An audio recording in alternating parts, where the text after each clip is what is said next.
Welcome, YouTube and Twitchers. Oh, fuck, now I peaked. What a jackass. Hi, everybody.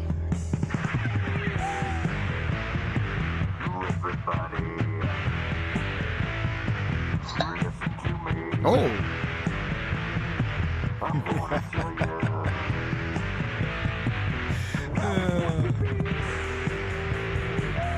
I approve of that sign.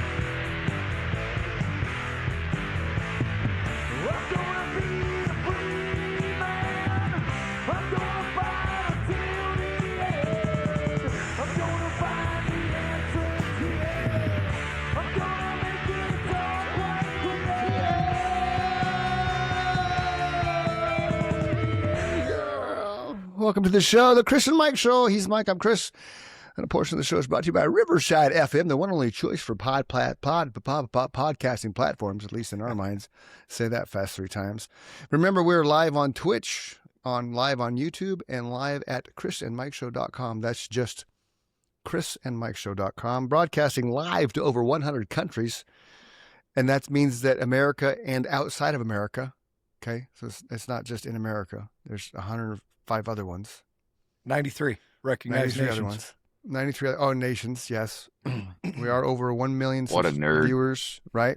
He is a nerd.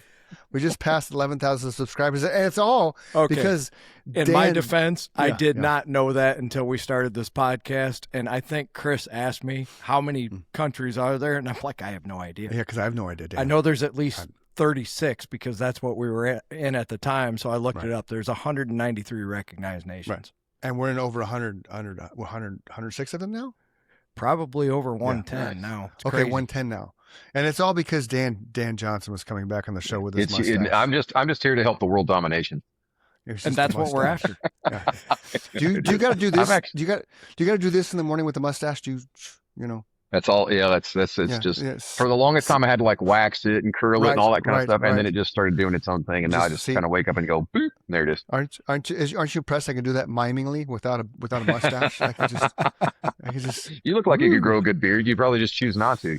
I choose not to because when I do it in November and it's all gray and it makes me feel old, and I don't feel old unless I have this gray hair all over my face.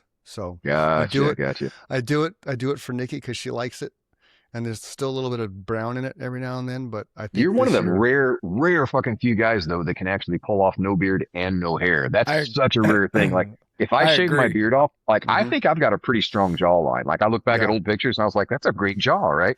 But now I shave it off and it's like naked mole rat. Don't look at me. I'm hideous. But you got a pretty head, man. It's like you, Jason Statham, and Bruce Willis, and that's like all. See, and there's the thing, man. I did it before everybody did it. I did this shit in '93 when nobody was doing it, and I did it for a play because my bald cap ripped the night before during dress rehearsal, and back then there was no Amazon, so it'd take 2 weeks for the bald cap to come from New York.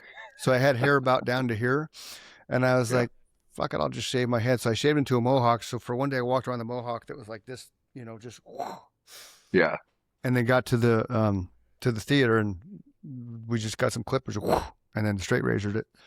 Did I tell you guys last time why I decided to shave my head? What had happened? Oh my God. So I had hair down to my nipples, right? Okay. Except I don't know, at this point in time, I must have been like 41, maybe. Okay. And I was playing this concert and we were kicking ass, like huge crowd. And there was a photographer right up front and she's taking pictures the whole time. And I've got this gorgeous cherry sunburst Les Paul, which just looks great in pictures. Nice. And I'm right in the middle, like laying into it, like real hard and deep, like right on the front of the stage, playing in front of everybody. And all this hair is hanging down on this side. And she takes this picture. And later on, she sends me the pictures. I was like, that right there, that's why I do that. That looks so cool. But then she walked to the other side of me where the hair was all pulled back like this. And she took that picture going that way. And I was like, oh no, I'm that guy. It's like it was like total freaking comb over thing. So, swear to God, I was getting to the same place. Dan, gone. Yeah, that's funny. Yeah, so mine wasn't. Mine wasn't by. It was by choice, but I grew it back once. I grew it back for a year when I got into real estate, first year in real estate, and I had a beard too because I looked like I was 12. Yeah. You know, so I had this brown tightly trimmed beard and brown hair. And then true story, you mentioned Bruce Willis. I was drinking, you know, my alcohol days, and it was like 1 a.m. and I was watching Tears of the Sun. Bruce Willis was on it with the shaved head. And I'm like, I missed that. Went upstairs, middle of summer, drunk, mind you. So I had this white ring of baby white ass. What makes it worse, Dan? The next day I had a meeting with someone I've never met before. I was going to buy, I think, 3 to 5 houses. So I go to my office. I'm in my suitish type outfit, you know, just not a suit, but just, you know, button down tie, all that kind of jazz. And they say, hey, Chris, your client's here. He's in room 1. So I, you know, turn the corner, room 1, black guy. His face dropped because I turned the corner with this white, freshly shaven head. We had maybe a 20-minute conversation. He was very like, can I check your tattoos before we do this? Right. He was very yes, no to his answers. It was the most awkward 20-minute meeting I've ever had in my life. God, I have not heard from him to this day. And I couldn't figure out why. And so when I got home, I was telling Nikki, she's like, look at your head. Yeah. Have you seen American History X? Do you know what you just did? Yeah. I love that movie. Great movie. That is a great movie. But I didn't correlate because I'm not racist, man. So it didn't correlate. It didn't even come across my mind to think this guy was looking at me like I'm a skinhead.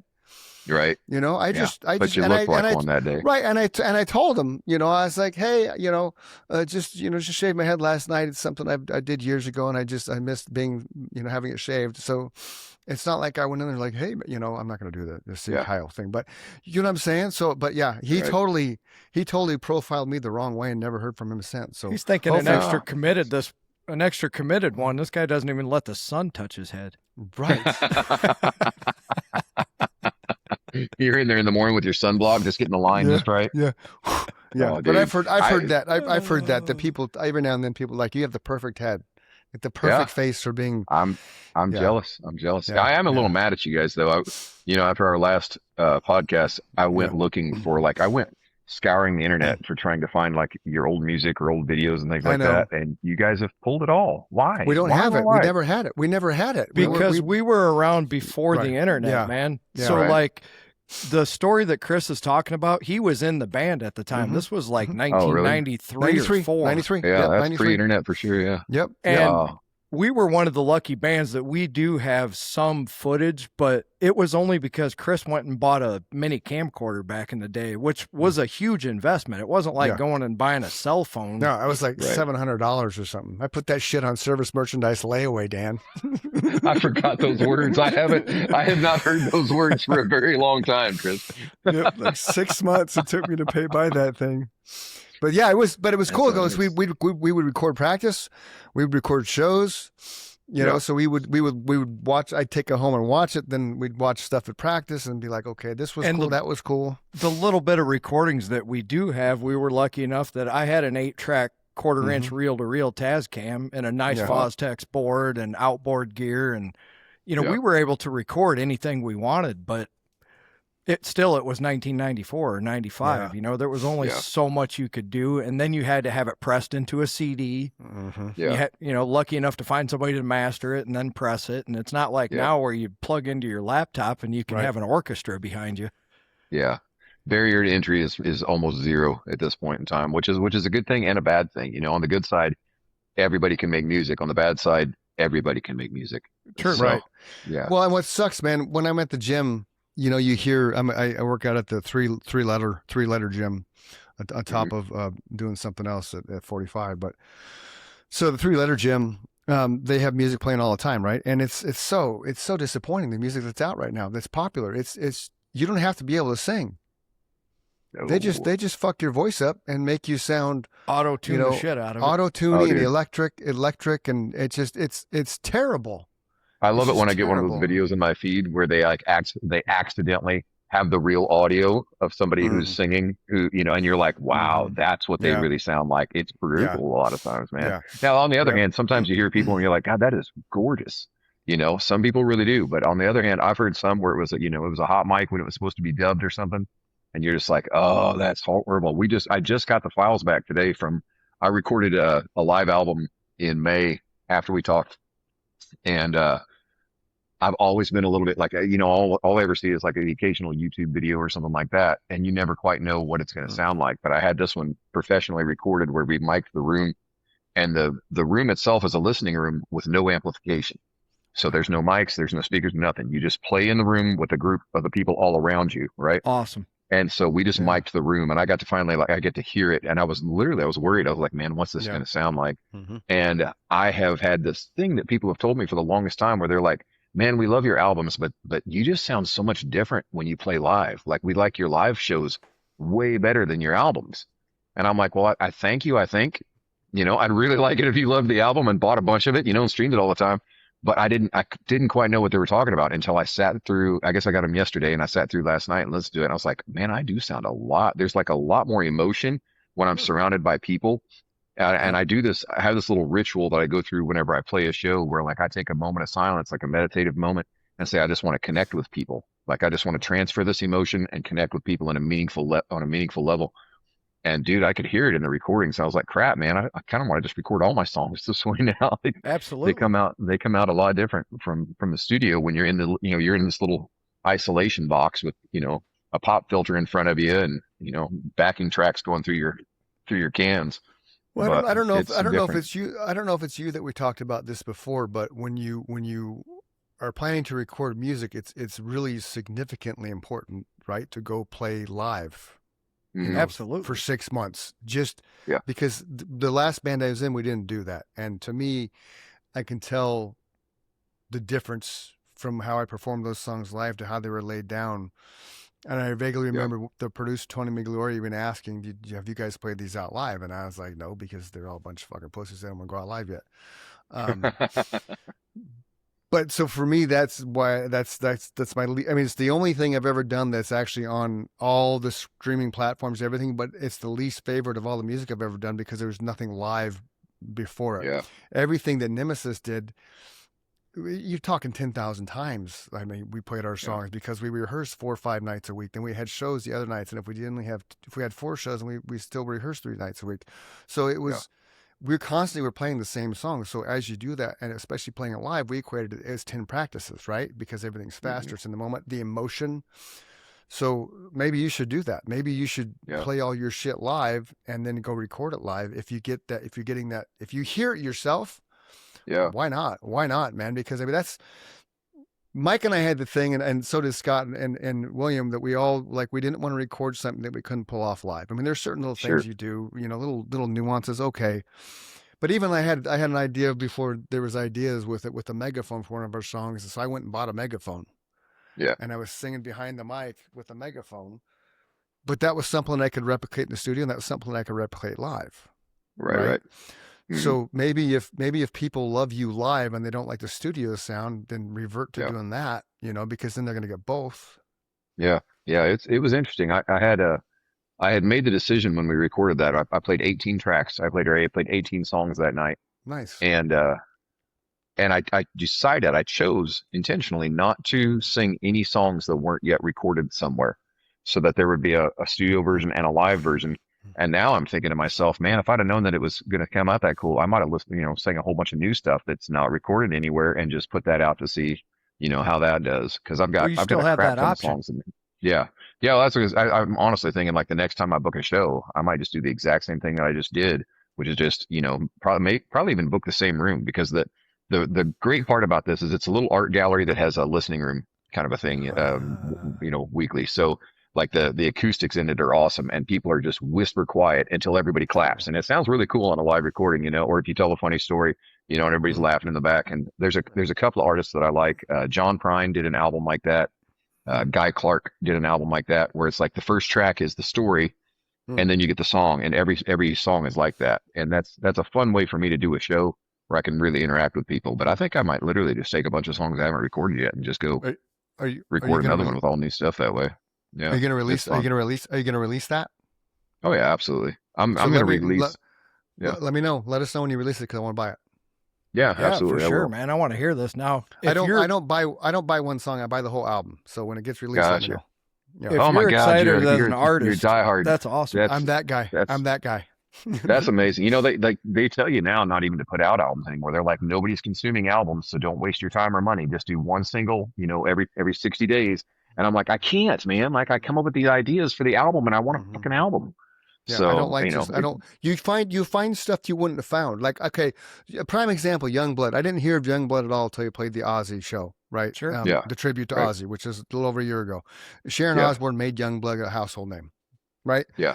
But he pulled Changes off, and I was like, holy shit, Changes, that's amazing. Yeah. So I went and I found that song, and then in finding that song, I realized, oh, he's got an album. Yeah. So I bought that song because that's all I could buy. It wasn't associated to an album, and then I bought his album. Yeah. And I'm that guy that I will, like, prime example, like Pearl Jam. Everybody loves Pearl Jam for the most part. When Pearl Jam first came out, I didn't like them because I couldn't understand better. Sure. So when I got the cassette tape that had the lyrics, I read the lyrics, being a lyricist and a singer frontman. When I read the lyrics, because to me it starts with poetry, holy shit. So that opened that door up. So then I dove back into Pearl Jam, and then that took me down this journey that opened me up to Mother Love Bone and all these other bands. Yeah. But Youngblood was the same way. Had he not played Changes, had Sharon Osbourne not put him on center stage in front of the world, Youngblood wouldn't be who he is today. There's no way. But I never would have been introduced to him, so then I never would have thought to buy his album. But I don't just like buying one song, because then you don't know. And his album is pretty fucking cool. Like, there's not really a bad song on it. Now, at other times that backfires, like Nikki and I were she needed some closure sitting. I go and kind of talk her down because she has anxiety. This is a short version of a long story. But there was a song playing when I was sitting in the dressing room, and I remembered the song, but I couldn't remember who sang it. So I typed it in iTunes, and it popped up, and it was a Harry Styles song. Okay, yeah. And if it was this most popular one, Sign of the Times or something. Really good song. Because I was sitting there in the dressing room waiting for her to go through these outfits, and it was on. So I was listening to the lyrics, and the dressing room was quiet. I'm like, this is a really good song. Who the fuck is this? Yeah. So me being me, I bought the album. Well, the fucking album sucks, but that song is, that song is great. That is a good song. You know, and then I did that with Michael Bublé. Michael Bublé had came out with his first song called Home, and it was this really beautiful, almost Americana style song. And I was like, God, this guy's got a great voice. It's a beautiful song with a great message, great writing. You know, I love this. And then I went and listened to the rest of it, and I was like, oh my God, throw it away. Yeah. You know, I was not a fan. Right, but you still supported the album. Yeah. But that's why people have gravitated towards singles, because that's all artists have been giving them. Yeah. Your older artists are still making albums, right? Yeah. Metallica's going to make albums. Elton John's going to make albums. Yeah. The old timers are always going to give you an album, but the culture after Napster definitely gravitated towards either EPs at the very best. Yeah. You know, they could put out 4 good songs. We just mentioned 2 top selling artists who can't write an entire album. Right. Yeah. I agree with Chris on the Harry Styles. That song's great. I don't like any of the rest of his stuff. And I agree with you on a lot of Michael Bublé stuff too. He can write a good single. Yeah. But most of it's a rip off of something or a cover, you know, and there's a time and a place for covers. That's, you know, there's nothing against that. You know, I'll do a cover now and then, but you know, I'm with you guys. Like, I really appreciate an artist that like takes the time to make a full album start to finish, you know, me too. With some sort of typically cohesive message. The reason being, Dan, is when we were kids and we went and bought that album, the songs that were on the radio, usually to us, were the worst songs on the album. We're like, hey, 100%. You know, we all heard Master of Puppets. That's a bad example of the worst song on the album because it's probably the best. But, you know, we were all like, have you heard Damage Incorporated? Have you heard The Thing That Should Not Be? And, you know, the stuff that never made the radio even after they were on the radio. Yeah. Well, and then I missed really badly. Like, I'm thankful that in the genres of music that I listen to, I typically find the vinyl. They usually release a vinyl with a new album. And so, like, behind me, you can't tell, but the entire wall behind me is double tall racks of vinyl. I've got 666 albums. Chris has a shitload too. Wow. Yeah, it's kind of my baby. And what I normally do is, if I go to a show, the first thing I'm going to look for is, do they have vinyl? Because I still love liner notes, you know, Chris, I must see, like, I would go and I would get it, and I would sit there and I would read those lyrics, and I'd have the whole thing, you know, memorized. And I love the artwork that goes behind it and the pictures. And so I'm a big fan. We released the most recent album on vinyl because I was just like, I've never done one. It's prohibitively expensive. It's stupid expensive to put it on. Oh my God. Yeah. Oh yeah. I mean, the album itself cost me $18 to make per album. Wow. So I've got to sell it at, minimum 36. And that's just to kind of, like by the time you take care of everything else. So we sell basically the album at $50 at a show. Wow. Because it cost me 18. Yeah. And so now if I had the buying power and the market to buy in a larger quantity, it would come down some. Yeah. But not a lot. No, I still see them. You're right, Dan. Most of them I see are somewhere between, at best, like, a Metallica. You might get a single album of theirs for $33 because they press them themselves.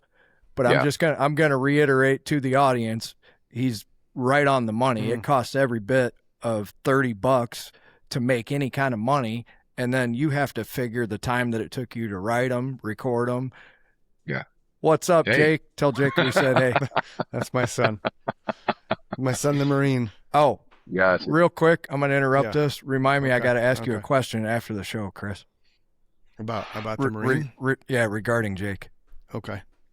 Thank you. Yeah, it's been interesting because the recording not the live album. The live album didn't cost a whole lot because we just set up the microphones and you get what it sounded like, right? Yeah, sure. So I'll probably have maybe $2,000 in that by the time it's all, mixed, mastered and whatnot.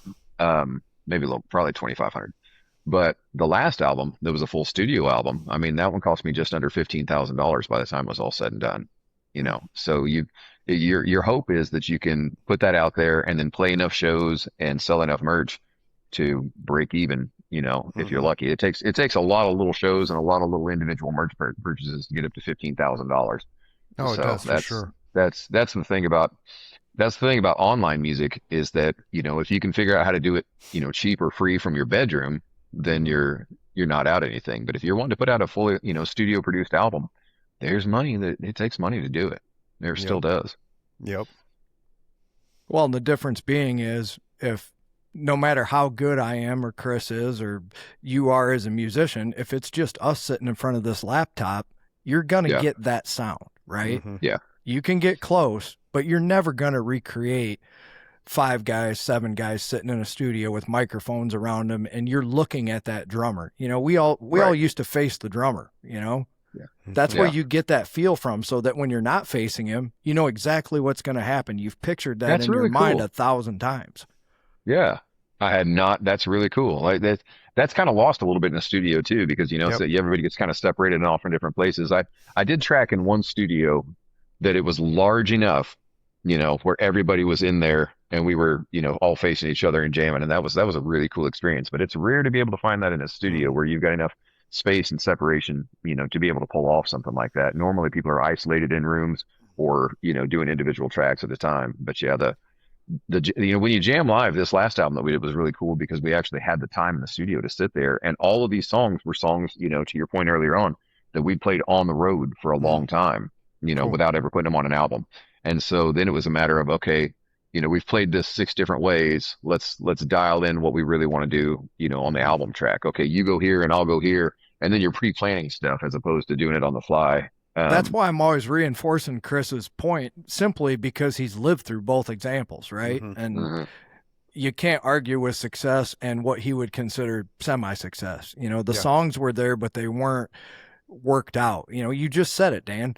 I've played these 6 or 7 different ways. Now let's meld that into one final version. That's what we did. And you could feel it, even though Freeman is a demo, you can feel how many times we played that in the looseness of how that sounds. Right. Yeah. Yeah.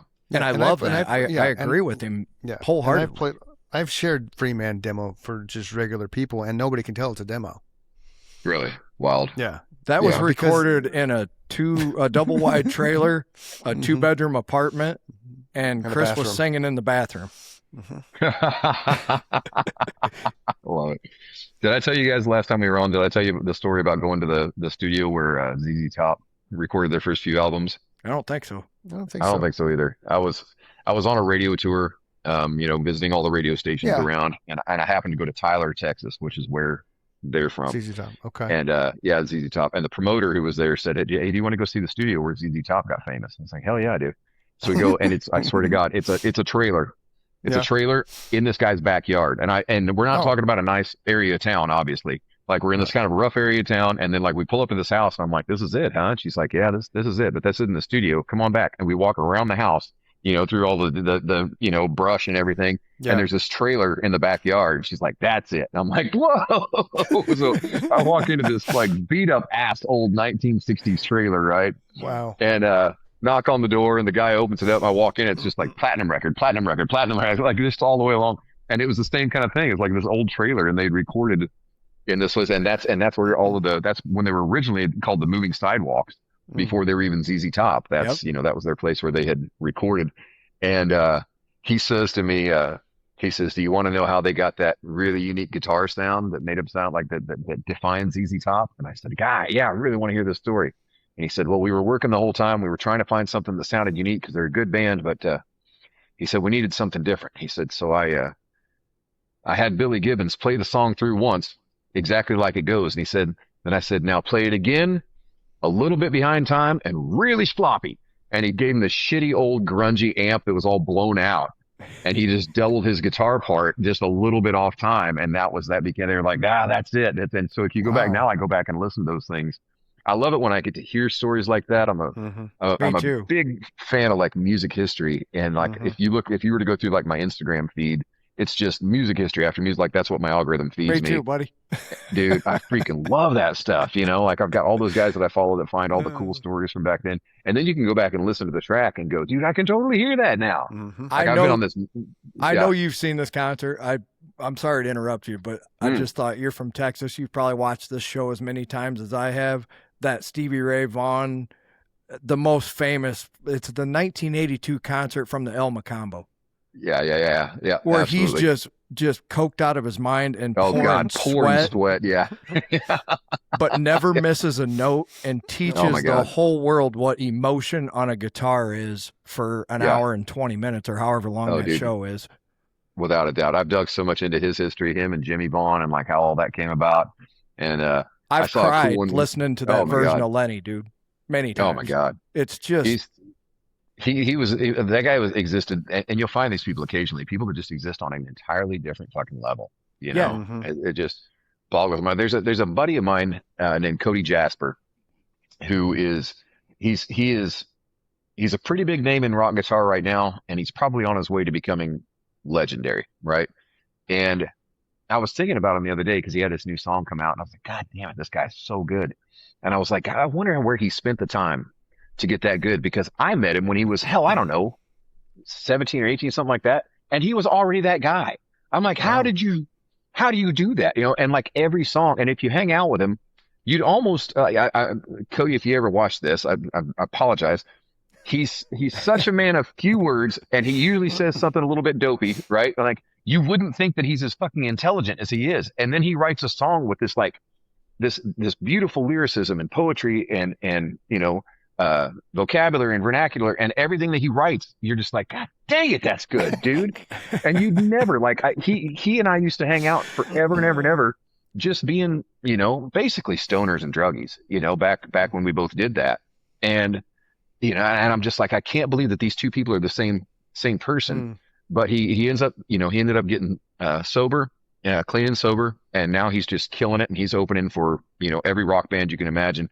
And just every time the guy touches a guitar, he's just on a totally different level. And I love that. There's another guy named that you should definitely look up, named Eric Tesmer. And that guy, he lives in Austin. And I swear he dreams up things to do to a guitar that are somewhat unholy. Like I love it. Things that you should, I love when it. you watch his live show, you're like, what? Who gave you that idea? I mean, just like crazy bends and, like just crazy stuff. And then his closing gig every time, or his closing shtick every time, is that he will play a guitar until he breaks every string on it. And that's so awesome. The solo just goes, the solo starts with all 6 strings until he bends and breaks one. And then he just keeps going down until finally all the strings are gone, because he's just playing that freaking hard. And he's very much a student of Stevie Ray Vaughan, but Eric Tesmer is one you should definitely look up. But yeah, man, I'm fascinated. I've been on a kick lately about Guns N' Roses, going through the history of Guns N' Roses and finding out how all those songs came together, because they are arguably, to me, probably in the top 2 to maybe 3 rock bands of all time. For sure. Yeah. And here's why.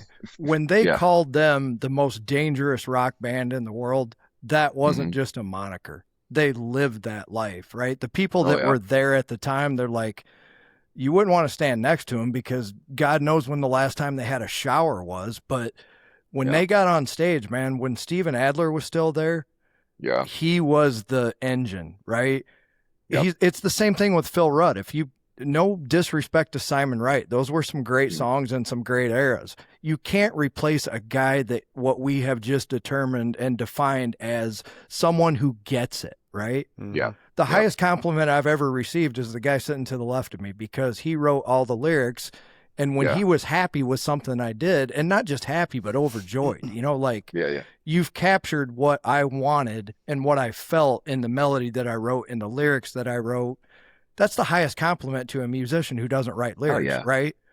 Oh, so that was my first goal. And then I would be listening to some pop music or something, and the heavy metal guys would start making fun of me. And the second highest compliment I ever got was from my drummer. He would look at those guys and say, you better be careful. That guy can write riffs that'll melt your face off and make you want to cry for your mama, That's why I like that comment you said about the guy does unholy things to the guitar. I wanted to write the most beautiful and the scariest music possible, because I always found it fascinating that people were scared of music, right? Yeah, God, dude, the ability to take chances. It's one of the things that I envy most about instrumentalists, because I am far from, like, that's my weakest link. I'll write you a song that'll make you cry your fucking eyes out. I love lyrics. I love language. I love emotion and communication. I am a piss poor instrumentalist. Like, I play just well enough to be able to write the music. And then even like I tell my band members all the time, I'm like, look, I'm going to write this, but I want you to play it properly. Like I'll write a guitar lick, and 1 time out of 10, I might do it right. You know what I mean? Because I'm not consistent enough. Like, I know how I want it to sound, but I'm like, okay, here's this signature lick that I have in my mind. Now make it sound right. Now make it cool, because, and inevitably, you would think, with as long as I've been playing guitar and piano, I mean, we're talking 40 years now, you'd think that at some point in time I would get better from all the playing that I've done. But I've been about the same since I was about 17 or 18 years old. It just, some people have this thing where it just connects, from your mind and your soul to your hands, and it makes sense. And then you got guys like me that are, I'll fake it well enough to write a song, but I sure hope somebody else plays it better. So that's kind of just like he sees the lyrics, man. The music is in my head, right? It's almost like a paint by number puzzle, and you want to hear this note in this fashion for this long. And we had Joseph Glaude. He's a classically trained guitar player, plays with orchestras, right? Reads music, plays 20 different instruments. Really cool guy. He gave me a nice compliment because I was jamming. We both had our guitars, and he's like, one thing I can't do is all those bends that you do, man. I love that. I find that so fascinating. Yeah. I can't do that precision chording that he does. I find that fascinating, right?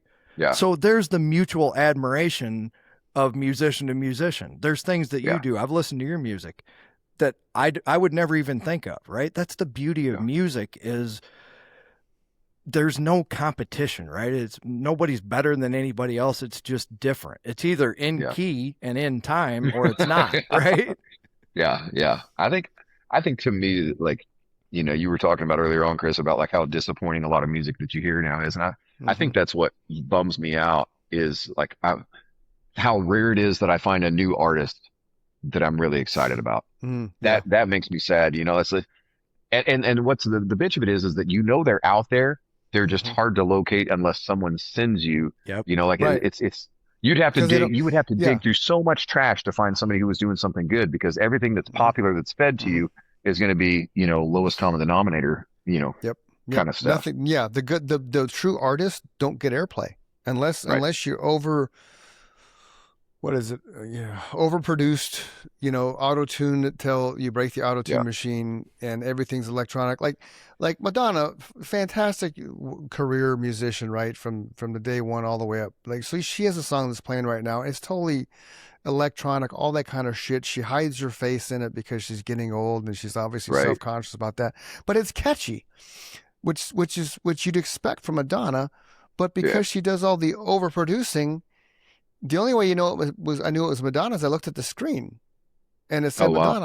I'm like, oh, okay. Because it was catchy. Bruno Mars says stuff. Bruno Mars is a fantastic musician. He's another Prince, right? He plays everything, does everything. But he obviously, he's not singing live. You can't pull off what he does live and sing, from a choreographic standpoint, which, kudos to him because there's people love that. But a super talented musician, but he lets everything get overproduced. Kid Rock, super talented musician who can play every instrument. Take the politics out of his nonsense and just look at the musician. Yeah. Great fucking musician, great entertainer when he shuts his mouth and just plays his music. In multiple categories too. That's why I'm going to agree with you on this one. He can go up and down the dial. We saw him a couple of times. The first time I saw him live, I was blown away because there was a song in the set where he just went from station to stage to he had like 8 band members, not counting him.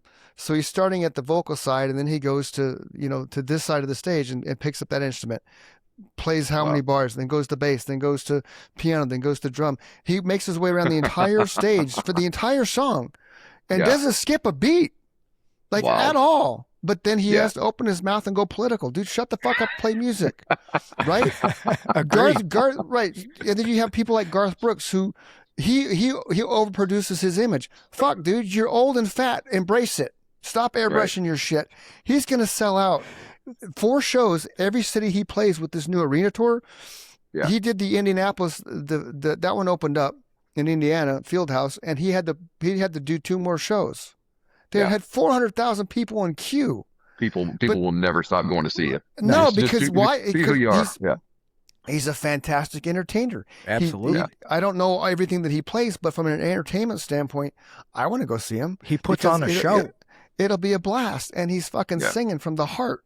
So that stuff gets lost in the noise, unfortunately, and you don't hear it anymore because all the labels with what they are now, it's just one hit wonder, get the money and run, get the money and run. Justin fucking Bieber, stripped down, playing guitar. That's it. He's 65% chance to play Super Bowl. Fucking please. Yeah. Sure. Get somebody who's just going to strip down and play music. Yeah. When my daughter grew up with Bieber and Bruno Mars and Hannah Montana, all that kind of shit, I'm like, you know what? Of all these candy ass pop rock people, the only person I thought was going to stay around was Bruno Mars because of the talent aspect. I didn't realize at the time how talented Justin Bieber was until I grew up and he grew up and then he's still growing up and then he's still pulling this shit off. And he played that song at the Grammys where it was just him in his shorts and his guitar and told everybody, shut the fuck up, listen. Yep. I haven't seen that. I'll have to go back and find that. Yeah, I'll check it out. He literally went to the Grammys. It was during the whole Diddy, the height of the Diddy stuff, where all the stuff was coming about how he was just completely annihilated from that asshole. And he stood on stage basically in socks, shorts, and his guitar. Wow. He played the World Cup. He beat everybody in the Fanatics games, including Tom Brady, won $1 million. He gave that all away. The next day he went and played World Cup. And in the World Cup halftime, I think it's a halftime show, I don't know what you call it, but World Cup. That's what it was. And just blew them away. He's number 5 in the worldwide Spotify downloads, like as of 2 days ago. I'll be worldwide. No idea. All right, I'm gonna have to go dig back into this and find out. And then it's something else. I mean, you can't believe. I don't know what you can believe anymore when it comes to internet shit because they'll have a picture of me saying, oh, it's the greatest thing I ever did was stop drinking 21 years ago. Where I never actually said that, right? Right. So there's shit that they're doing with him now. Obviously, he's like how he's found God, which whatever. And the song he performed at World Cup was Hallelujah. He said Hallelujah a lot. Yeah. I didn't see the performance, but I don't know how you can automatically assume that means he's a God-fearing Christian, right? It's just a lyric. Regardless, he stood in front of the World Cup by himself with a guitar and a head microphone. That was it. And then some outside shots, you see the people walking around him as he's just roaming the soccer field. and they're just following him with cameras and shit. That's it. And it was really standing ovation. It was just that the people lost their shit. Oh, yeah. Why? Because it's real again. There's no effects. There's no fucking overproducing. It's just real and raw.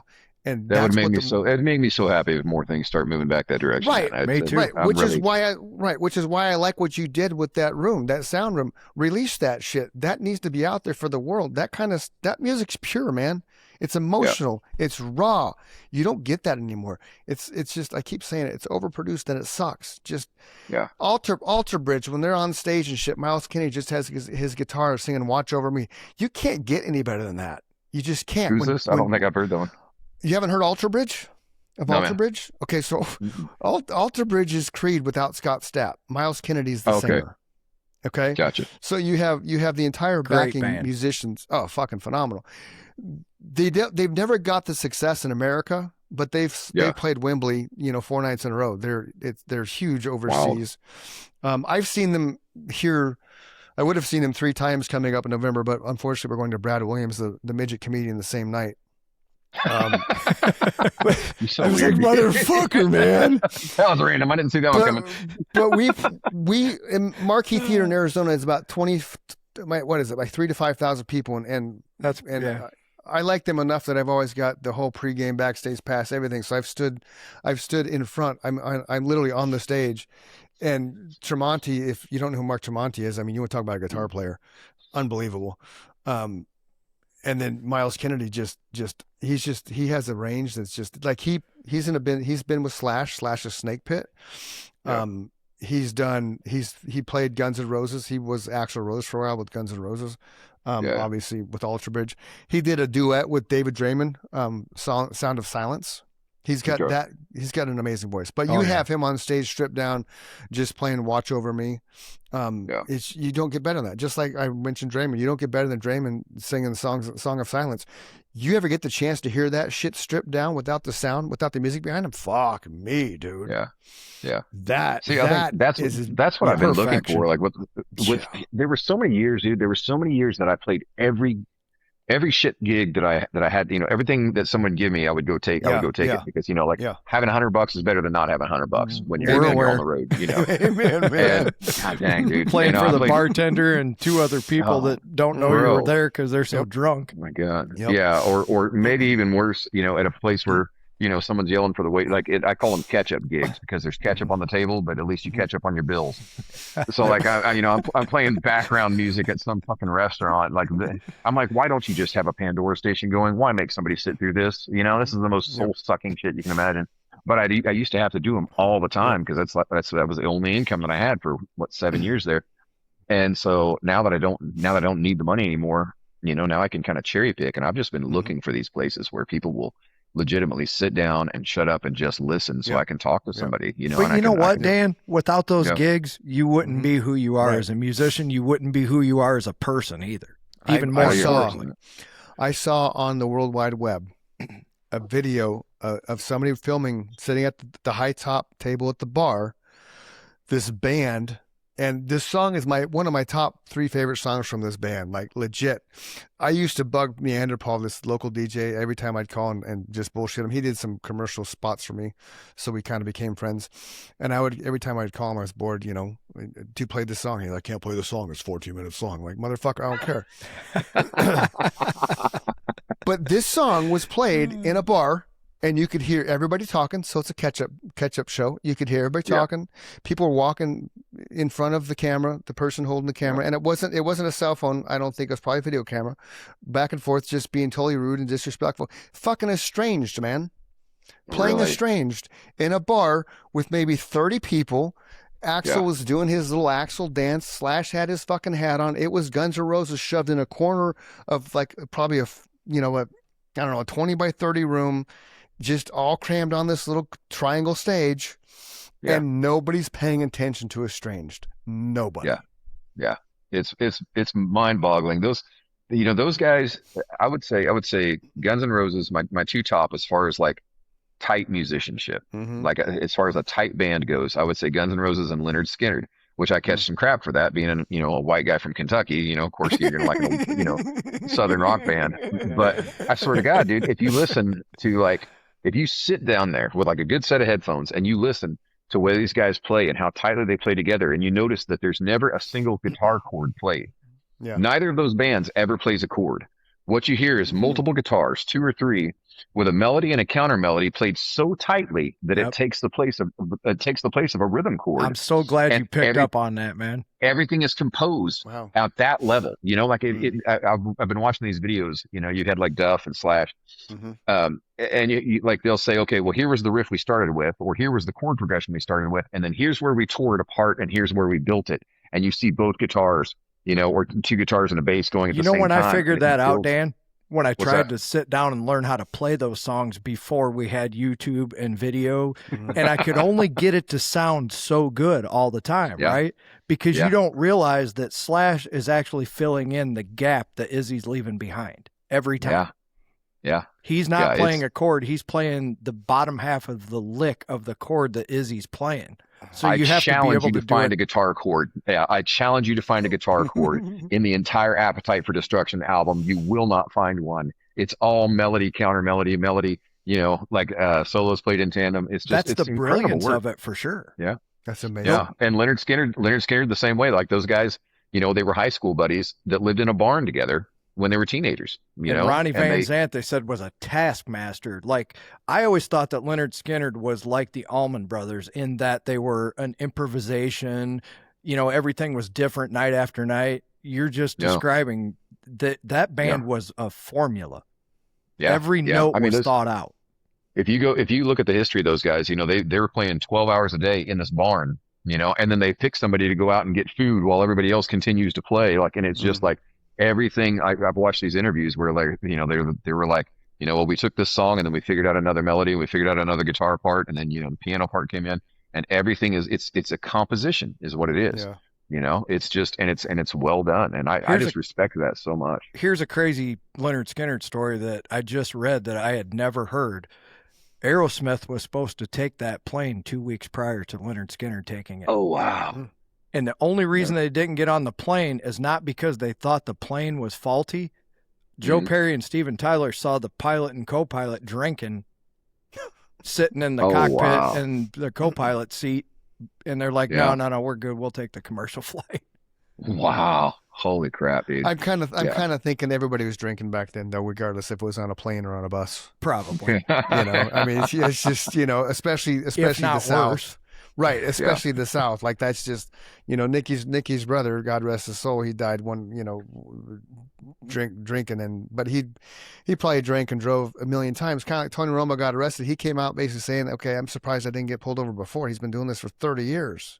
I just saw that clip. Right, but he's been doing this for 30 years. Like, you know, but that goes back to think, like, Romo, you think automatically, as you and I talk about all the time, like, you have money, you have all this money, you should have a driver. You should take Uber, take Lyft. But legit, if he's been driving like this for 30 years, you know, like, well, I don't know. I mean, I don't know if you ever saw the thing about, like, when Cliff Burton died, that you know, like, there was this whole thing where the bus driver had said, "Oh, there was black ice on the road," and there's no chance for miles to find it.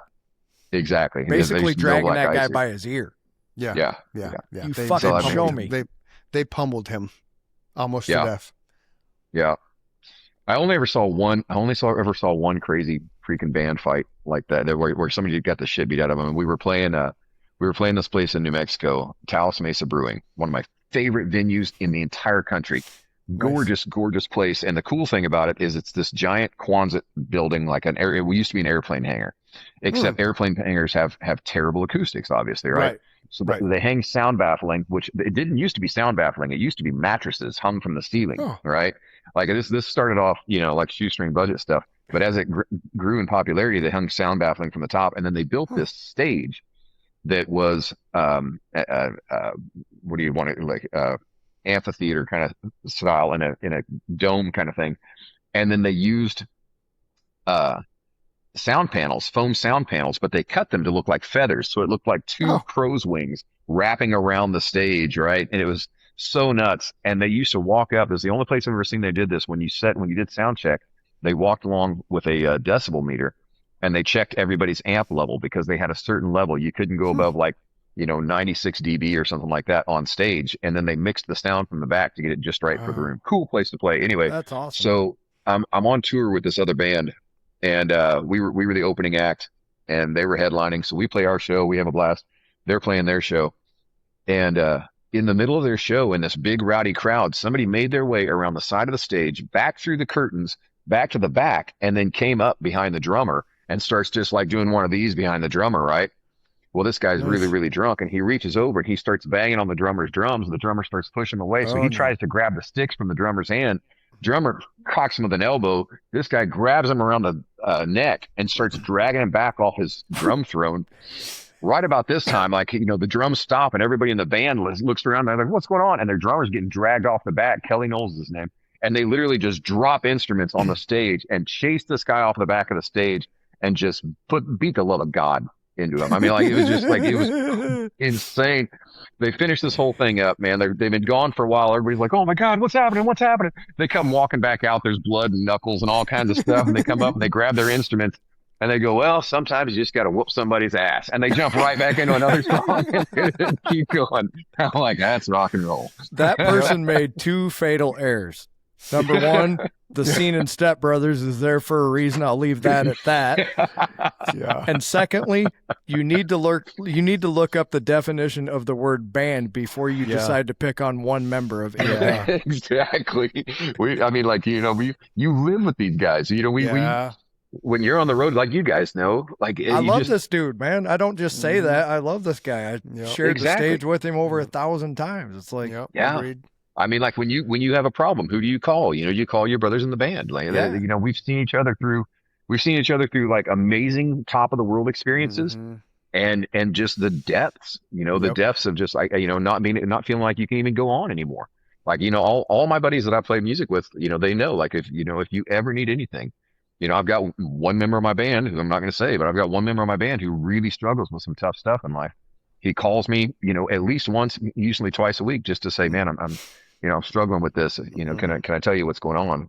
And there's something that when you share those kind of emotional experiences and the difficulties of those hard gigs, and being out on the road and being stuck in some shit motel, 4 guys to a room, splitting beds, that you can't replace that kind of camaraderie. I'm not a military guy. I've never been. But the only thing I can think of is when you're in that close of proximity with the same guys for that amount of time, that it becomes a family, a brotherhood that I don't have anything else in my life that compares to. Well, you just said something there that's super important that a lot of people don't realize. They think that just because you become an accomplished musician that you're always that, right? Yeah. There's days where you're like, is anybody even going to care? And can I do this at a level that I think that I'm capable of? We have self-doubt just like anybody else. Just because you can play the instrument or you can sing your ass off, that doesn't mean that every day. Chris says it all the time, and I agree with him. The muse has to strike. Somebody can't just say, "Hey, Chris, write me the next hit song," right? I want it to really be in this fashion, whatever, sad, happy, mean, whatever. Now, there was a time where I could do that shit, but there's a time where I could. During the Nemesis era, because I was so in tune with the creative side of my life. But you said it earlier, we were 24/7. We rarely took time off. Yes. So. Yeah. So that in that window of time, 92 to 99, I could at any given moment, if you told me, "Write me a song about this," I could do that. 1,000,000%, because I was there and I saw it. Right. I mean, would it be as good as when the muse struck me? Probably not, but it would be a strong enough foundation that then could be tweaked. Yeah. But that's back when I was journaling every day. I was writing every day. I started journaling junior year in high school, and so because I wanted to be a writer, so I started conditioning myself to write every single day, regardless of what my day was. I would write. I would write poetry, and I would write short stories, and I would I would journal, like it would, for lack of a better, a Dear Diary shit. But it's when you do that and you just continuously do that, and I needed to do that because I needed to purge so much garbage in my life that it became second nature. So there was a story in INXS, right? The band. Yeah, right? yeah. Okay, so Michael Hutchins, and I'm not comparing myself to Michael Hutchins' world, so just calm me down when I make this comment. But when I joined Nemesis, I came in with a satchel full of probably 5 to 6 5 subject notebooks all filled with lyrics and poems. Mike can attest to that. They just like, what the fuck? And a PA system. Right, and a PA system. So Michael Hutchins had this ability that the band would write this song without music, and Michael Hutchins would go back into his room and he'd flip through his notebooks. Without lyrics, right? Yeah. He'd flip through these notebooks and he'd find the lyric, and he'd sing what he thought he heard that, and he'd go back to the boys and here you go, here's a song. Yeah. I had that ability because of the amount of things that I wrote and how I wrote. Everything was written in a poetry ballad form because that's how I was taught to write poetry. He would make us play something like 100 times sometimes. I'd be like, what the fuck, dude? And then he would lay out 4 different songs and he'd be like, I took this from here and then I put this over here. Dude, and then, I'm so jealous, man. I've got several buddies of mine that'll do, like, they'll have these notebooks, and I tried it. I swear to God, I tried it. Where it's like every time I have what I feel like is a creative thought or something that I've observed that touched me, I'll put it in there. And I've got these buddies that they'll do that. They'll piecemeal these things and go, oh wow, this fits with this and this fits with this. And it's like, I swear it's like there's something in the back of their brain that knows it's going together. So much so, Dan, that he will start singing songs from the past from Nemesis, and then he'll remember the original version and not the one that he melded together. That's all. I remember those times, and they were so impressive because it's not often you find somebody that has that ability, right? Come yeah. That's cool. Little man's gonna come in here because he's got a blue day, so just be prepared. little man's my grandson that live. I take him to school. I've taken him to school every day that he's gone to school. Define a blue day. Yeah, well, blue days he had a perfect day. Green day was like it was a legit day. Yellow day something happened. Red day, holy shit, what went wrong? Well, tell little man that the Chris and Mike show says congratulations. Yeah, so he's coming in here. So the deal is getting green or blue. Jake gets out of the military August 21st. Well, if he gets green or blue between every school day between now and August 21st, then I take the Death Star, the Lego Death Star, out of the attic. I put it on the kitchen island, and little man gets to play with it every day for a week before school. Oh, that's cool. Because he's super into Star Wars right now. Like we're on Rogue the Rogue One episode. No, is that episode 7? We're watching them in the morning. We're watching Star Wars in chronological order. Yeah, I lose the order after. Whatever. It's the one with Adam Driver. He plays that bad guy. Yeah, that's Rogue One, right? Okay, yeah, Rogue One. Yeah, the black stormtrooper that you're supposed to be a clone, and he's really not, and he's So that's where we're at. But so apparently he just got a blue day because my son's like, Anthony got a blue day. He wants to come tell you. So sooner or later he's going to walk through the door and tell me he got a blue day. So just be prepared. But when that happens, like when Mike was talking about Joseph Cloud on the show, I was out of town. So literally they had their guitars. I watched the episode. It was a fucking guitar geek show. Yes. Oh my God. Yeah. And if you ever want to do that, Dan, you're more than welcome. Come in. I'd love to do that. That'd be amazing. Been playing guitar since I was 9 years old. I worked at Guitar Center. We could tell guitar stories forever. Joseph and I did it for almost 2 hours. There's his blue day. There's his blue day. Blue day. Tell little man we said congratulations. They said congratulations. Good job. Good job, buddy. I was actually looking through the all the episodes and all the people that you guys have had on, and I'm so fascinated by like the variety of people that you guys have on this show. I mean, like just like all walks of life, comedians, musicians, actors, just I'm like, man, where the hell do you how much time do you have to spend to find so many talented individuals to be on it? I don't. So not as much as you think, really. Here's the thing, Dan. We have guests like our music was. We could play with anybody. Mike's wearing a Sacred Reich t-shirt. That's a speed death metal type band. We open for them all the time. We open for Marshall Tucker Band. We open for Enough's Enough. We open for Tony McAlpine. It didn't matter because our music was just arena rock. So we Pat did Travers. Right. So we did this. We had a guy that didn't show up one episode. This is a true story. And so Mike and I are just kind of riffing and we're talking about how it'd be cool if we could, we could have anybody can be on the show as long as you have a pulse. Like you can't be a zombie. Like literally, that was a conversation.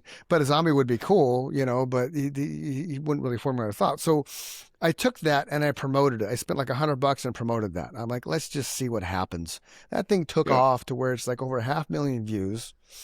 Wow. And that drives more people to the show than I think anything else. Every now and then I'll pop something. 4th of July, this thing, I Want You, this AI image with the Uncle Sam thing with Mike and I, right? Yeah. That, with serial killers to, mass murderers to, everything in between come on the show. So when I do stuff like that, that populates people requesting to be on the show. And we've been blessed to have like Beverly Brock on. Oh, yes, Beverly Brock. She runs her own talent agency. So if you see actors and actresses, not all of them, but a lot of them, almost all of them have come from Beverly. We had Lemoyne Alexander on. He was one of our first like legitimate. He's got gold and platinum albums hanging on the wall from the rap community. Now he's a rock guy, but back in the 90s, he was responsible for a lot of the rap that came out before the gangster rap. When that started is when he checked out. But obviously, he didn't squander his money. He invested it. He's still a musician. Yeah. After we had him on, it seemed like a lot of other musicians saw those clips and they wanted to be on. And we had Velocita Entertainment. They're out of Oklahoma at the time. They gave us a lot of bands, which were cool. He found me. He messaged us one day about have one of his bands on the show. This is Trip. Yeah, that's Princess Leia, man. So we had legit. It's Princess Leia. See, it's a toy. That's Princess Leia from Star Wars. Yeah, really. No, he's not in a spaceship. That's Dan. Yeah, we're in a spaceship, dude. Yeah, he's not in a spaceship. Actually, we are. We're on Earth. We're hurtling through space at about 1,000 miles an hour. Yeah, right. Exactly. I'm not going to explain that to him. You want to cookie? Yeah. Right there. Chris is like, you want to tell him? You tell him. You go open it. There's the good cookies right there. They're the Oreos for you. Right there, the Oreos. The blue, man, right there, dude. You know the cookie. Yeah. He acts like he doesn't know where the cookies are. He knows where the cookies are. What's your acoustic hanging behind you, Dan? Okay. It's a hummingbird. It's nice. The cool little story behind it is that again I'm a pretty mediocre. I'm actually one of the guys that worked with my band for a long time. Made me a guitar pedal. And it literally it says world's okayest guitar player. I love that. So like everybody knows I'm pretty mediocre, right? And so I never like my favorite guitar is the Gibson Hummingbird. I love the way it sounds. I love the way it sounds acoustically. I love the way it sounds on stage. And I would just never I would never give myself the treat of spending that kind of money on myself. I just couldn't justify it because they're $5,000 ish. And I had gone to Guitar Center. You just mentioned Guitar Center. I'd gone to Guitar Center to go pick up. I had a busted cable or something, or tuner, whatever, something small like that. And you can't go into there without, checking out the guitars. And so I walked into the acoustic room. Impossible. Yeah, exactly. And they've got this Hummingbird sitting there, and it's an older one. It's been there a while, and they've got it marked half off, so it's still $2,500. Wow. Oh, yeah. And so I was like, do I want to have them take this down? Do I want to even play it? And I was like, no, don't even play it. Don't even play it. So I came home, and my girlfriend says, well, did you get what you needed from Guitar Center? I said, yeah, I found the cable or whatever. And I said, boy, I almost spent a truckload of money though. They had a Hummingbird on sale for half off. And she goes, isn't that the guitar you've always wanted? And I said, yeah, it is. And she goes, and it's half off? I said, yeah, it is. She goes, well, why did you just get it? I was like, because I'm not going to spend that kind of money on myself. I'm not going to do it. So next day, she says, hey, don't forget I've got my nail appointment. I'm going to go get my nails done. I was like, oh, I didn't remember that. I know where this is going. Yeah. So she disappears for a while, and I'm upstairs, and I've got a recording booth upstairs here at the house where I do audiobooks. And yeah, I'm up there, and I hear her hollering, hey. And I'm like, God dang it. I take my headphones off. I come downstairs. Gotta go see your nails. What's up? And let me see the nails. Exactly. I was like, she wants me to see her nails. I'll stop what I'm doing. I'll go down and see her nails. Yep. And I said, oh, let me see your nails. And I come around the corner, and you guys can't see it, but like I've got my living room and kitchen over here, and then this is my music room that I'm in now with the piano and guitar. I'm sitting on top of the piano with the case open with this beautiful burgundy velvet and everything is this Hummingbird. And I just lost it. Oh my God, I just That's lost it. And I said, what? man. Yeah. So what did you do? And she said, I know you'd never spend this kind of money on yourself. I know that you wouldn't ever treat yourself, but you deserve to have the instrument that you love because you spent so many years making music that people love. And I was so touched by that. And it is still with her? Mm-hmm. Oh yeah. Good, She right on. actually, I'm surprised she was very quiet when she came through here earlier on to let me know she's leaving. But we're taking off. We take off Monday. We're kind of doing those last few days before you leave kind of thing because we take off Monday and I'll be in Alaska, playing shows from Tuesday through Saturday, and then flying back on basically flying back Monday. So like I love my Alaska tour because I fish during the daytime and then play music at night. That's awesome. So yeah, I always say I fill my freezer in my soul while I'm up there. Nice. That's so awesome. I'm going to go do that. And then as soon as we get back, we'll be home for about 2 days. And then we're all packed up to go to our house. We got a cabin in Colorado. So I'll be in Colorado from August 15th until Christmas. So it's time. Okay. So now that you're going to be in Colorado, if you do anything in Arizona, reach out. Absolutely. Because remember, I'm in Arizona. Google the time difference when you get to Colorado. Dude, I swear to God, there are 2 time zones in Arizona. There is, but they don't recognize the Navajo Nation as an actual. We don't think about that living in Arizona as a time zone. Right? We just say we don't change time. The Navajo Nation, they exercise daylight savings time, but Arizona as a state does not. Gotcha. Okay. Well, you guys know it's cool that you don't change time. All the rest of us would love to do the same thing. I'm in Illinois. I change time with you, dude. Okay. Yeah. So but for the rest of us, we're like, well, what does that mean? Does that mean you're 2 hours or 1 hour? Are you backward? Like, I don't know. Like, we don't know. So, but now that I know that there's only one little area that has the change, now that becomes much easier. Because when you do, that's what you do is you say, hey, Google, what time is it in, Phoenix?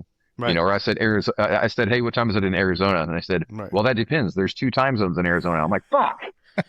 So that's why I emailed you guys. And you're like, oh, you didn't read the email, did you? I'm like, yeah, I read the email. You said Arizona time. What does that mean to me?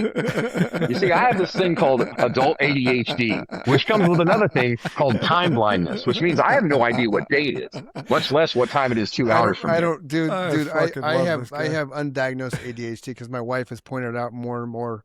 We all do in my life. And I'm like, oh yeah, I'm the same way, dude. I have no idea. I thought last Saturday was August 2nd, so I wished Mike a happy birthday. He sent me this heartfelt message, and I was like, oh my God, that's so nice. You're a week early. It's a week from now. Right. That's the kind of relationship that we have, man. That's exactly what I told him. I said, thank you for the kind words, brother. Yeah. You're a week early. Also, you suck at calendars. Yeah. Right. I was medicated for a while. I was on ADHD medicated, but I didn't like it because I think it made me feel too much like a normal person, and I didn't like it. Like I like my high level of energy, and there are things that are a drawback about attention deficit, but it's also a superpower. If you're interested in something, if you're really into something, you can be hyper focused. Yeah. Oh my God. That's my wife doesn't like that because sometimes I'm way too hyper focused on things that I shouldn't be hyper focused on. So this is a new album's available now. This is Dan Johnson music.us. So you can view it in vinyl and digital formats, boys and girls. This is his website, so you definitely want to go there. You can read all about Dan. You can read about the new album, his bio, voice acting because he does that, pics, videos, all the kind of jazz. Go to his store, buy some merchandise. You have all his social links right there. YouTube. What's the music one? Is that Apple? Hell, brain fart. Apple, YouTube. Is that Spotify? I can't. Oh, that's Spotify. Oh, it's Instagram. I'm sorry. So Apple, YouTube, Instagram, TikTok, Facebook. Then you got your Spotify. Go check out all his stuff. Go buy his music. Don't just buy one song. Buy the album because there's hidden gems that you're going to want to recognize, and you need to do that. So, man, I am the world's biggest fan of Easter eggs, like little hidden lyrics, little things that you're going to remember. Oh my God, I remember that. I literally will sit down when I'm writing songs and say, okay, where can I work in? I like one of my favorites is like old classic literature. Can I work a line from Shakespeare into this? Like that kind of thing where I'm just like, I'm just looking for the people to go, oh shit, I see what you did there. And like it's so rare that somebody pulls it out. I've got one song on the new album called Golden Heart. And, and I'm always curious. It's very rare that someone picks it up, but there's a line in the song that says, the ruler wasn't fair from his pedestal up there as he ran around for all the world to see. But I watched a calm and quiet queen crawl across the limousine just to pick up pieces of her shattered king. That's and it's a reference to the Zapruder video where Jackie Onassis is crawling over the back of the limousine to pick up the busted out pieces of John Kennedy's head. And I was just like, I'm always trying to find things like that where I'm like, are they going to pick up what's being put down? So that's you're right. That's why the albums are. But see, that's the beautiful thing about being a lyricist, right? You want them to pick up what they want to pick up on their own. Like we've talked about before, I don't know if it was you on the show when last time I referenced it, but when Dave Draymond came out and said, Down with the Sickness, the part about his mother that was all made up bullshit, that pissed me off. That's just really? Shut up, dude. Shut up. It was bullshit. It was just for the song. Yeah. His mother never beat him. Fuck you, man. Yeah. So many people identify to that. But you can't do that. You can't take the world's interpretation of something and change it. Now, there's a difference in interpretation and storytelling, right? When you go see Counting Crows, Adam Duritz is all about storytelling. He tells the stories, and the stories are fascinating with the reasons why he wrote his songs, because he ain't all there. He's got some mental issues. He takes psychotropic meds and shit. He's one of those brilliant geniuses, beautiful mind. He's on the spectrum for sure. Right. He's that Russell Crowe movie, Beautiful Mind. That's Adam Duritz, right? Yep. It just, if we've seen him where the fucking show sucked because he was in the downward spiral of manic, we've seen where the show was just phenomenal because he was on riding the high of the bipolar roller coaster ride, whatever he's on, right?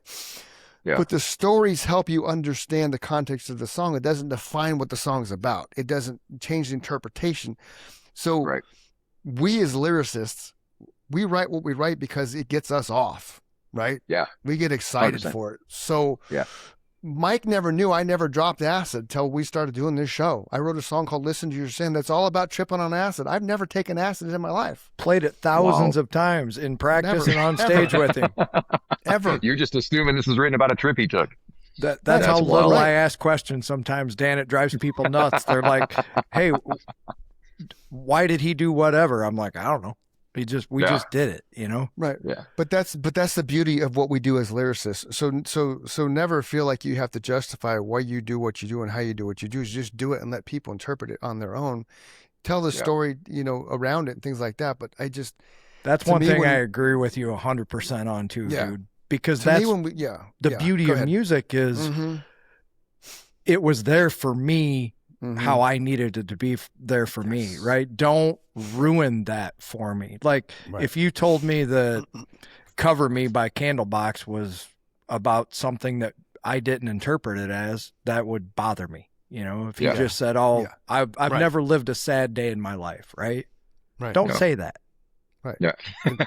Because you captured a moment so well that I feel like you lived that life, whether you did or not. To his point with Listen to Your Sin, he's never tripped. You would never know that when you listen to that song, I guarantee you. Yeah. Right. Because he delivers the message. That's an interesting thing about songwriting is I honestly struggle to get outside of autobiographical songs. I enjoy it when I get in a mode where I can write something, but even the things that I'm trying to write about someone else, they always end up filtering, going through a filter of an autobiographical experience. And I have been kind of jealous in the past of people who can write completely outside of their own experience because it's so foreign to me. Like I've done a lot of shit throughout life. Like if you go through, like if there were a book about all the different lives that I've had, there's a lot of experiences in there. And I always said, I've got a line in the song that says I don't write about tractors because I haven't spent enough time in the cab. I write about shit that I know. But if you want a song about hookers and heroin, I got you. There's just like, that's the thing is like, I've done a lot of shit. Yeah. I've done a lot of shit. And so I've got a lot to draw on for that. But I honestly, like when it comes to like being a songwriter for like, writing for other people like they do in Nashville, where that's an entire community where they're just cranking out every song they can, hoping someone picks it up and puts it out. That stuff is so seldom autobiographical. It's usually a catchy hook, a clever line, whatever the case is. Well, see, here's the thing. Here's the thing about me, because I grew up how I grew up, and I got into writing, and then I got into acting, then I got into music. My imagination has always been very, very well, used. So the ability to write a song like Listen to Your Sin about tripping on acid was because I people watch, and because an actor, when I was acting, when I was doing stage performances, and when in the handful of B movies I did, I was more of a character actor. So like when I played the homeless guy, I played a homeless guy to the point that the ASU students that were caught up around the scene of me being arrested were rioting against the ASU cops to let me go. Yeah. And it was like a 17-minute black and white independent student film. But I'm in the back of the police car banging my head on the window, and like legit, I became that person. So when I write something, I become that person. All of our songs, Nothing Man, it's not about me, but it is about me. Empty Man's not about me, but it's about me, right? Yeah. Liquid to Your Sin's about me, but it's not about me. But I have that ability, that was the gift I was given with the imagination and the creative side of me, that I could do that kind of stuff. You mentioned the Nashville thing. When I was in there recording with the last band I was in, we did one session. We did 4 songs at Dolly Parton's Gravity Studios, and the other 8 at Alan Jackson George Strait Studio in Brentwood, Tennessee. The sound engineers, Spike and Susie, they liked my lyrics so much they had me write, 4 or 5 songs, which I did in that trip there, gave them to them. We worked on a melody, and they went and pitched them. Yeah. Because they could see that I knew how to write songs and how to come up with melodies. Yeah. And so they laid down the music for them, and they went and pitched them. Nothing ever came out of it, but that's when you comment on that Nashville thing, that's all it is. It's a whole fucking thing. Cause I had to sign a contract with them if these got picked up, this is how the splits were going to go. Drove the fucking guitarist in that band nuts. He was so pissed off because it was his show. What the fuck? And then that label started having somebody else was calling because they saw us in Sturgis. They wanted to know who I was, and that kind of shit. It had nothing to do with him. That fucking pissed him off because, oh my God, I'm Eddie Van Halen. Well, no, you're not, motherfucker. That's why we're not together anymore. But it's just it's that thing. It's such a tight knit in Nashville on so many different levels that you nailed it, because you can make a living just writing songs. Oh, yeah. 100%. Well, what's cool about it out there, I mean, like I remember the very first person that I met when I said, I'm going to see if I can do this thing. I met one person. I had one friend who had moved there. They introduced me to 2 other people. They introduced me to 4 other people. Before I know it, I'm crashing on this guy's couch. Right. The very first day, the first night that I was in Nashville, I had a person who said, well, let me listen to your stuff. And they literally listen on a phone, and they're like, let me go get you a showcase. We walked down the street, literally, swear to God, walked down the street on Broadway. There happens to be a songwriter feature going on. They said, hey, this guy's got something to say, let's put him on stage. And I walked right on stage and started playing that very night because they are that supportive. Like you can say a lot of things. There's a lot of negative things that could be said about Nashville and the music business. But as far as musicians and songwriters go, I have never seen anything so supportive and collaborative in my life. That's awesome. Like if you show up, they will do whatever they can to get you your shot. I agree. Because they don't there, and it's amazing. Yeah, because you don't know. You never know until somebody steps on the stage. It's the Midwest version of Hollywood. Well, it's just music related. I'll tell you how right you are, Dan. I've been following this kid on Facebook. He grew up in Chicago. His name's Peter Dankelson. He started a Facebook page called Pete's Diary because he was born with this crazy. He doesn't have like one side of his head, right? He didn't develop an ear. And long story short, he started playing guitar, and what he lacks in that ability, he picked up in being a great musician, right? Fast forward, he just moved to Nashville. He put a band together in like a month. And if you go to his Instagram page now, there he is jamming on stage in Nashville. So I'm just supporting what you just said. In 1 month, this kid went from, keep supporting my journey, I'm going to see what I can do here, to he's playing in multiple bands now. Yeah. It's, you'll go out there and there'll be, 6 guys living in a house together, splitting rooms, that kind of thing. And the truth is, it's exactly what you said. You never know who's going to be the next one who, gets a hit, sells a hit song, whatever the deal is. Or you see a lot of collaborative, songwriters that, they all show up into a room and say, they bring a song that's, 75% done or whatever. And everybody kicks in a couple of ideas. And then all of a sudden you have, 12 songs that come out of this deal. And it's incredible to watch. I still go out there. I don't go as often as I used to, because when I was on the road all the time, I would stop through Nashville every time I went that way. But I just went back last month, and literally called up the same people that I used to write songs with. Went to the same song. I said, hey, can I get on the songwriter feature? And they're like, hell yeah, you can. Come on out. We'll put you on at 8 o'clock, and they just are. They're that cool. Yep. And I've never had a song cut. I've been hired to write songs, but I've never had a song cut out there, but they still welcome me in that way. Yep. And they welcome everybody. Everybody who walked in there got the same welcome as if they might be the next huge star. Yeah. And they just want to help you get there, because the next time it might be their turn, and you always want to give a hand up, because wherever you're at, there's somebody hired who might be the next one that gives you a hand up. And it's a cool thing to watch. It really is a cool thing to watch. And sooner or later, somebody's going to step on that stage and you're going to hear a pin drop. Yep. Yeah. Yeah. And then all of a sudden the music world has changed. Yeah. Yeah. That's exactly it. There was a young lady. She was the last person. Swear to God. She was brand new. Nobody had ever heard of her before. They put her on very last in the showcase. She was from northern Florida. Okay. She had a mush mouth, just like she sounded like Boomhauer. Swear to God, sounded like Boomhauer. Okay. Man, I just want to thank you for letting me have a chance to come here. And then she picked up a guitar and started singing and playing a harmonica, and the place just it's like a record scratch. Everybody's like, "What the fuck?" And every song she sang was just solid gold. Like Ozzy. And she had driven up from Florida just to go do this thing, right? And she's like, I just wanted to see if I get up here and take a chance of doing this. And they're like, all right, well, you're family now. Sorry, who are you moving in with? Because you're staying. Yeah. And it's just it's pretty cool, so man. Cool. That is awesome. Yeah. And before I go, I know I'm gonna have to go in a minute here. Before I go, I do have to give you an update, because last time I was on the show, I told you that I couldn't tell you about the movie. The movie is supposed to be out. The movie is called. The title of it is Assigned to You. The director is Snoop Robinson. It should be out hopefully by the end of this year. Cool. And so that'll be the first feature length movie that I've had the opportunity to have a pretty big role in. So when that comes out, I'll let you know.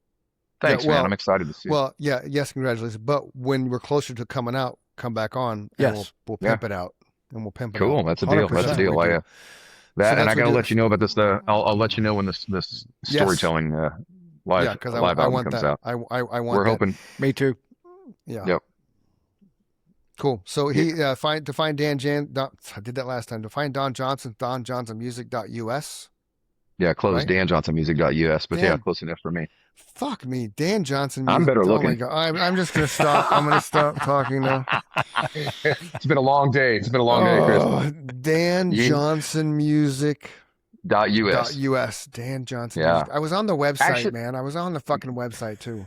Yeah. If you just Google Dan Johnson Music, Johnson Music, you'll find me everywhere. There you go. I'm sorry. There's a lot of Dan Johnsons in the world, but I have finally made it to the top of Google when you Google my name. There you go. That's fantastic. Thank God. Yeah. And as always, boys and girls, if you're feeling sad, suicidal, depressed, don't do it. Sunflowersober.com is a perfect way to find some help right away. There's an app called Zobi Space AI, Google Play and Apple. A good friend of ours developed that. It's like talking to an AI therapist. But the benefit is you're talking to a therapist now as opposed to a month from now when you really need the help. So either one of those are great options. The world's a better place when you wake up at tomorrow. So you can buy Dan's music, and I can buy Dan's music, and we can watch this movie that's coming out. For Chris and Mike show, I'm Chris. He's Mike. This is Dan Johnson. You're so close, buddy. You're doing great. Dan, I love you too, man. Love you too, brother. And you're 2 hours ahead of us. It's all good. Chris is like, I know what time it is. I know what time it is, man. Thanks again, Dan. We appreciate it, man. Thank you, man. You're awesome. You're awesome, dude. Don't log off yet. Yeah, I know. We gotta make sure. Right. We gotta make sure you upload. Which I'm sure you are, because everything's been fixed now.